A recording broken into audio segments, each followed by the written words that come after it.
Friends, ఈరోజు Nifty చార్ట్ని మనం చూస్తున్నాం. సో మన మ్యాథమెటికల్ క్యాలిక్యులేషన్ బేస్ చేసుకున్న లెవెల్స్ అయితే ప్రస్తుతానికి ఇలా ఉన్నాయి. Okay, resistance, pivot point, support. Okay, so ఈ ఏరియాస్లో ఉన్నాయి. బట్ మనం ఏం చేసాము అని అంటే, ఈ ఏరియాస్లో బేస్డ్ ఆన్ ఓపెనింగ్ వచ్చేసరికి మనం ట్రేడ్స్ కోసం ప్లాన్ చేసుకోవాలని మాట్లాడుకుంటున్నాం అన్నమాట. ఓకేనా?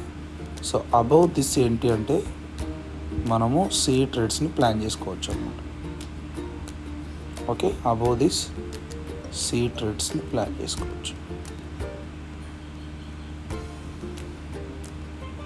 ఓకేనా? సో ఇక్కడ ఒక ట్రేడ్, సెకండ్ ట్రేడ్ ఎక్కడ చేయాలి అని అంటే, మన సపోర్ట్స్ ఉన్నాయి కదా, ఈ సపోర్ట్స్ దగ్గర ఇంకొక ట్రేడ్ చేసుకోవడానికి మార్కెట్ ఆపర్చునిటీ ఇస్తుంది.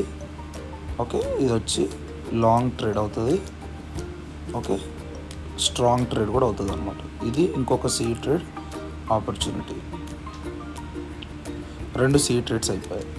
లాస్ట్ ట్రేడ్ ఎక్కడ ఆపర్చునిటీ అంటే ఇక్కడ అనమాట. ఈ సపోర్ట్స్ కూడా మార్కెట్ ఫెయిల్ అయిపోతూ ఉంటే ఇంకెక్కడ మాత్రమే ట్రేడ్ చేసుకోవడానికి మార్కెట్ ఆపర్చునిటీ ఇస్తుంది.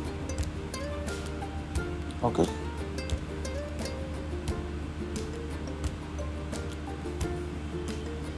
ఇక్కడ ట్రేడ్.